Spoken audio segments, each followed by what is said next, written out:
Hey guys, so we're going to go ahead and go over how we did last time. We've already read the text in class together, but we are going to do the notes this way. So that way, if you're out, it's there for you to have. And it just makes more sense for us to do it this way. So Frederick Douglass, let's go over this, was born into enslavement in Maryland at a time when slavery was still legal in many states in the Union.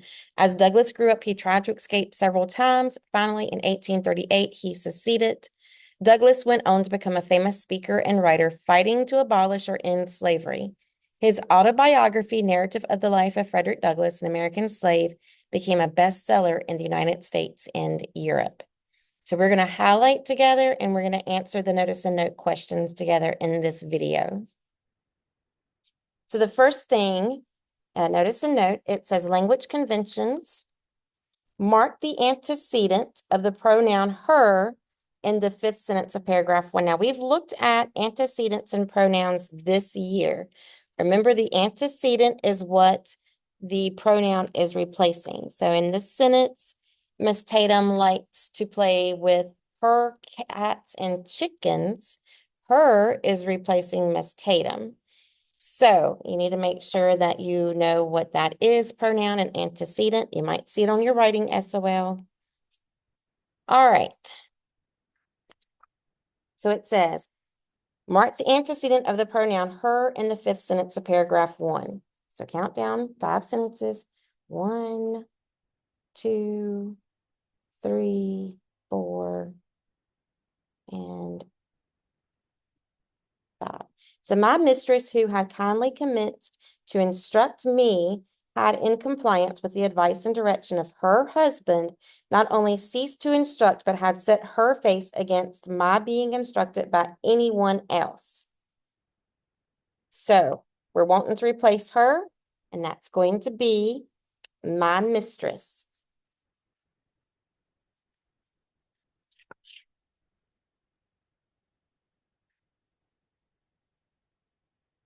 So paragraph 1, my mistress. So analyze, it says, how does correct pronoun antecedent agreement make the meaning of this sentence clear? We have this sentence refers to, and I'm trying to find a pen. That's going to be a different color. Let's use this one. This sentence refers to 3 people. The narrator, in this case, that's going to be Frederick Douglass. The mistress, his female owner, and the mistress's husband. So he would be known as the master, but that's not what they call him. They call him her husband in that sentence. The agreement is correct in both number and gender.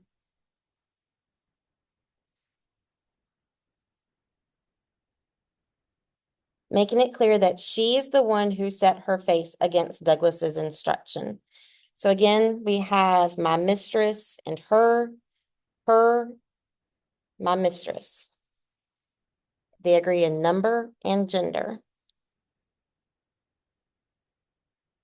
All right, let's look at question number 2. It's going to be on page 2 up here at the top.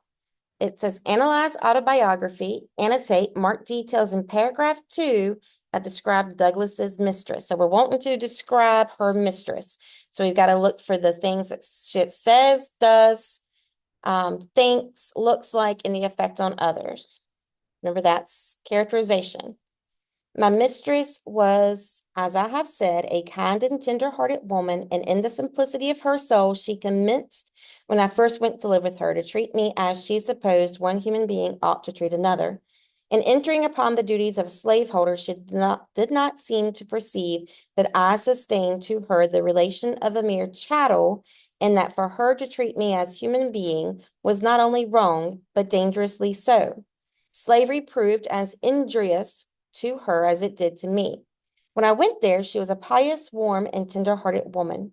There was no sorrow or suffering for which she had not a tear. She had bread for the hungry, clothes for the naked, and comfort for every mourner that came within her reach. Slavery soon proved its ability to divest her of these heavenly qualities. Under its influence, a tender heart became stone, and the lamb-like dispositions gave way to one of tiger-like fierceness. The first step in her downward course was in her ceasing to instruct me. She now commenced to practice her husband's precepts. She finally became even more violent in her opposition than her husband himself. She was not satisfied with simply doing as well as she had commanded. She seemed anxious to do better. Nothing seemed to make her more angry than to see me with a newspaper. She seemed to think that there lay the danger. I have had her rush at me with a face made all up of fury and snatch from me a newspaper in a manner that fully revealed her apprehension. She was an apt woman, and a little experience soon demonstrated to her satisfaction that education and slavery were incompatible with each other. All right. So our question again, mark details in paragraph 2 that describe Douglas's mistress. So we have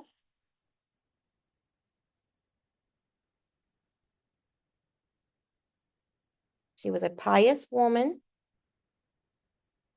pious, warm, and tender-hearted woman. She gave bread for the hungry, clothes for the naked, and comfort for every mourner that came within her reach. Now, we saw somebody else that did this in Frederick, in the Harriet Tubman. Remember the one that gave them the shoes? He said they described that Quaker man as being one that would give bread for the hungry. I guess that was like a thing that they said back in the day, that you give bread for the hungry. Some of that cultural references and talk and speech. All right, she had tiger-like fierceness. Once slavery became like a thing that she had to feel like she needed to do. Nothing seemed to make her more angry than to see me with the newspaper. I have had her rush at me with a face made all up of fury and snatch from me a newspaper. So this is her doing in the effects of others. So you could gather from this that she does not want him to improve his life. She does not want him to read.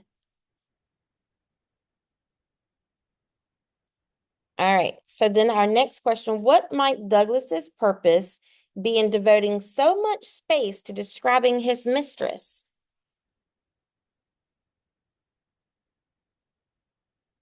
All right, we have Douglas's mistress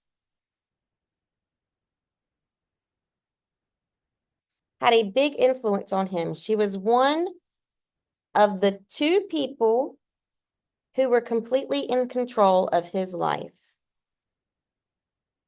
Describing the change in her behavior helps readers understand the effects that slavery had on slave owners as well as on the enslaved people themselves. So they may not have started out as being mean and hateful and hindering on the well-being of the slaves themselves, but that's what they became because of the institution of slavery. All right, we have our next question right here. Mark details in paragraphs 2 to 3 that are surprising when compared to the lives of most young people today. Again, that's not letting them be able to read. That's surprising. You guys read all the time. Well, you're supposed to read all the time. You're supposed to read and you're supposed to study and you're supposed to know how to comprehend what you read. But let's look at paragraph 3. From this time, I was most narrowly watched. If I was in a separate room any considerable length of time, I was sure to be suspected of having a book and was at once called to give an account of myself. All this, however, was too late. The first step had been taken. Mistress, in teaching me the alphabet, had given me the inch, and no precaution could prevent me from taking the L. All right, so let's highlight.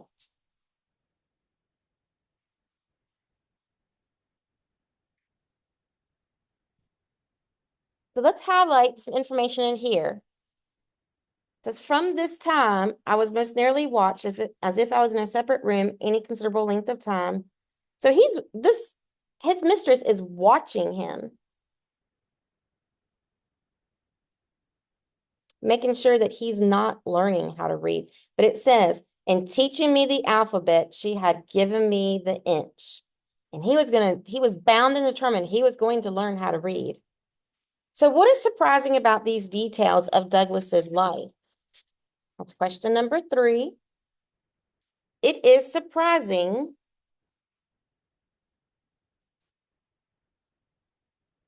that the people Douglas lived with were so determined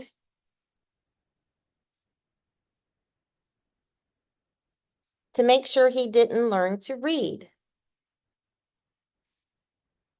By contrast, most young people today are strongly encouraged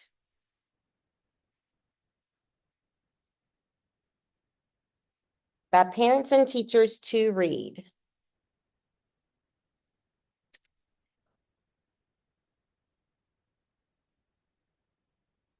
All right, so that's questions 2 and 3 answered. So let's keep on trucking it and see what else we got to do. We got to look at page 247. At the top is Analyze Autobiography again.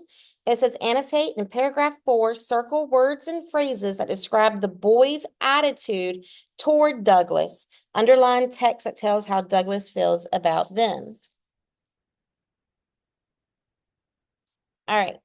So I found time to get a lesson before my return. I used also to carry bread with me, enough of which was always in the house, and to which I was always welcome for I was much better off in this regard than many of the poor white children in our neighborhood. All right, so he's saying he has food, whereas the poor white children did not have any food. This bread I used to bestow upon the hungry little urchins who in return would give me that more valuable bread of knowledge. So he's saying, I'll give you bread to eat if you give me bread of knowledge. Teach me how to read.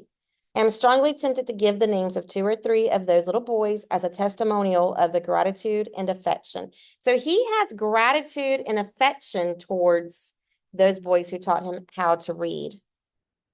It says, I bear them, but prudence forbids, not that it would injure me, but it might embarrass them, for it is almost an unpardonable offense to teach slaves to read in this Christian country.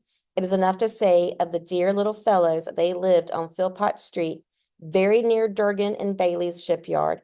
I used to talk this matter of slavery over with them. I would sometimes say to them, I wished I could be as free as they would be when they got to be man.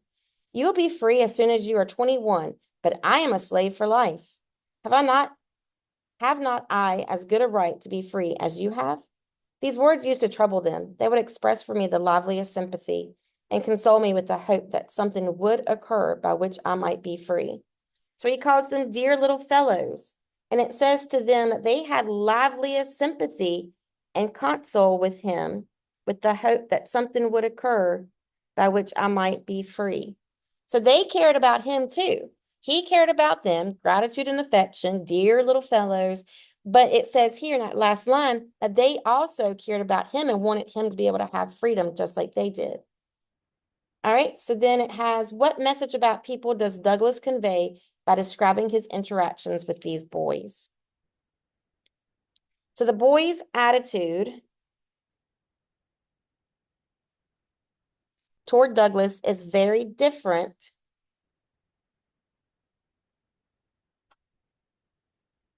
from his masters and mistresses. Douglas's message is that the adults' treatment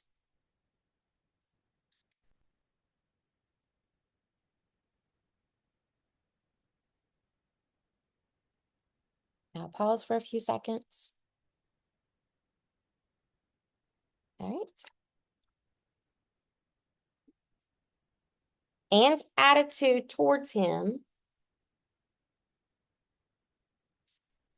as chattel, that's one of those vocabulary words, is not natural. The children he encounters see him as a fellow human being.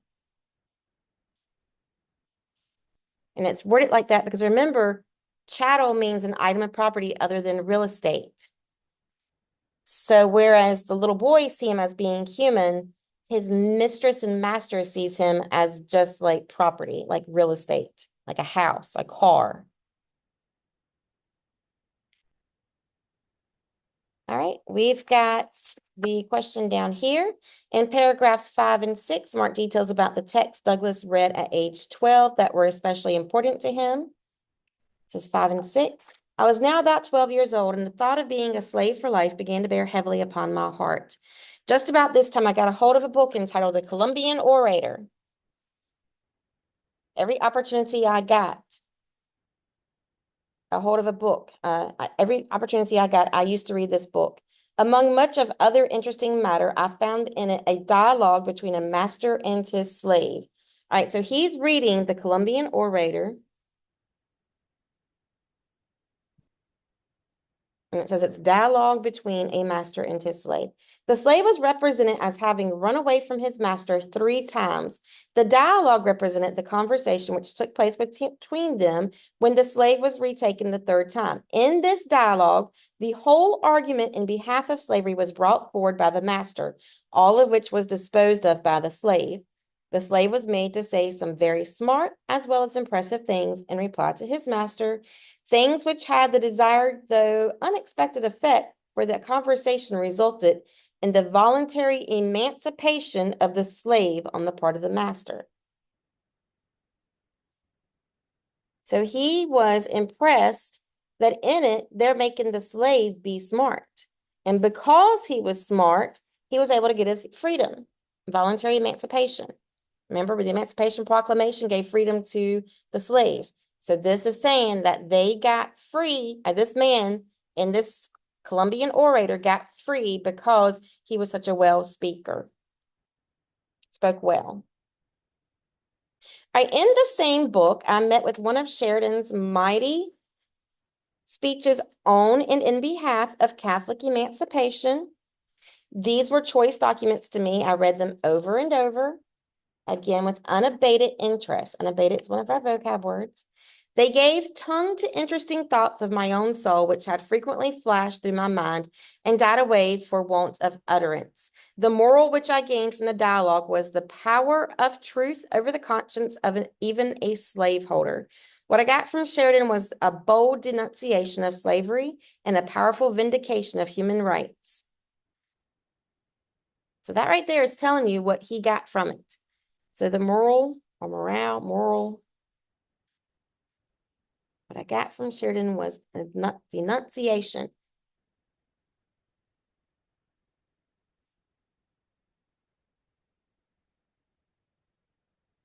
So the reading of these documents enabled me to utter my thoughts and to meet the arguments brought forward to sustain slavery. But while they relieved me of one difficulty, they brought on another even more painful than the one which I was relieved.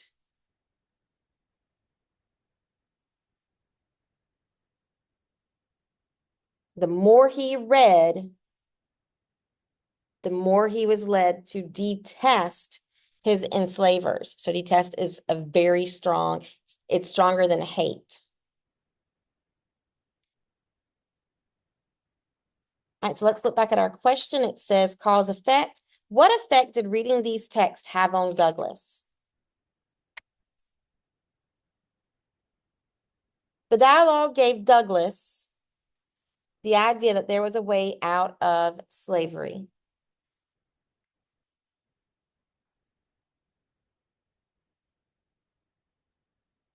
And that freedom was possible. The Sheridan speech showed him that there were logical arguments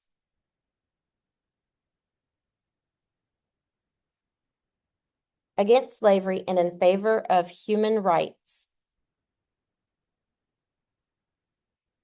Both texts helped him understand and express ideas that had been mainly feelings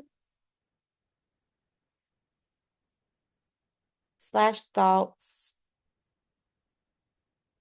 or instincts. Now, he had been thinking that. He had been thinking for a while that, I'm a man too. Why can't I be free? Why do white people get to be free, but I don't get to be free?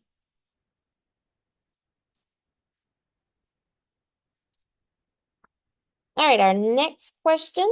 Douglas went to great lengths to teach himself how to read. In paragraph 6, mark the feelings he had after learning to read.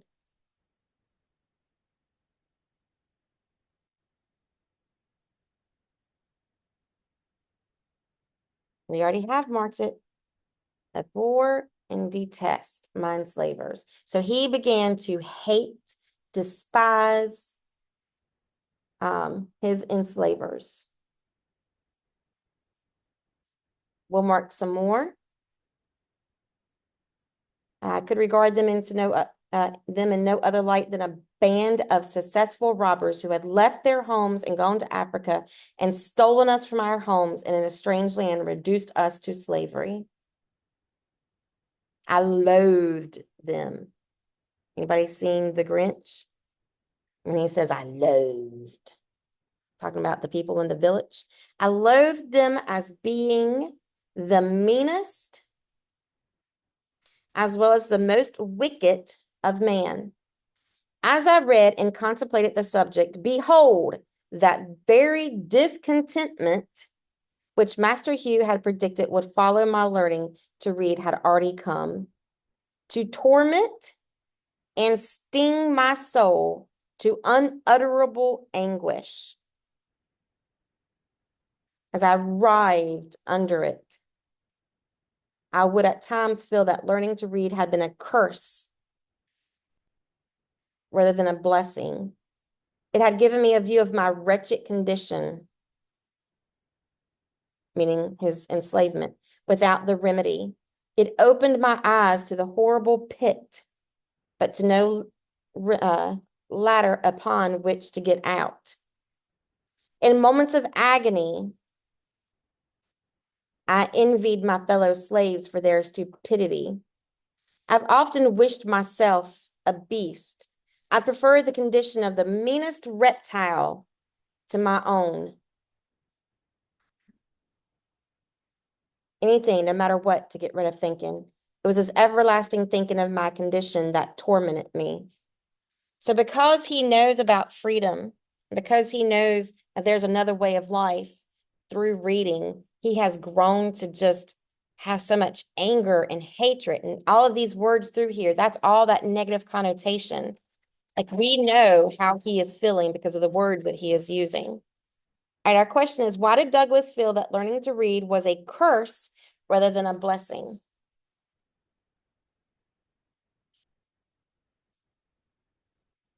All right, it says he had sought freedom, but learning to read had only shown him how enslaved he was. It gave him more pain and not freedom. So realization, discomfort, any of those words would work there. All right, as you can see, we got one question left. This is a short passage, not like that very first one that we read that took us like a week and a half to complete. All right, mark words and phrases on this page that signal the fact that Douglas was writing in the 1800s rather than today. And there's one that we're going to mark, and it is called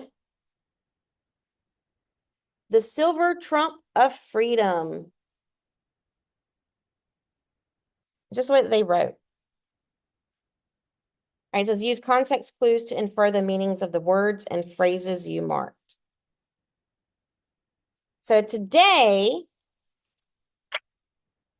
meanest, now we've been marking meanest a lot through there, would usually mean most cruel, but Douglas uses it to mean low in value or rank.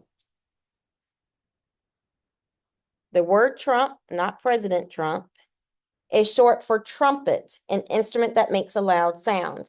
The association here is with a trumpet being blown to signal or announce the arrival of an important person or of an important event. Anybody ever seen like when kings enter into a room, there's always that person there that blows the trumpet? All right, make sure you complete this, put your name on it, and turn it in. This is going into the next grading period. So you want to make sure that you complete this. You will have a test on this text next week, because like I said, we've got to try to get to poetry before we take our next benchmark, because the next benchmark is mostly on poetry. Some of you, I know you're very excited. You love poetry, whereas some of you absolutely hate poetry. We will get through it together. All right. If you have any questions, like always, I'm always available. If you need to send me an email, you can do that. If you need to send or come to me to see me, if you need to send me a parent square message from your parent, whatever you need to do, you know I'm here. All right. Bye.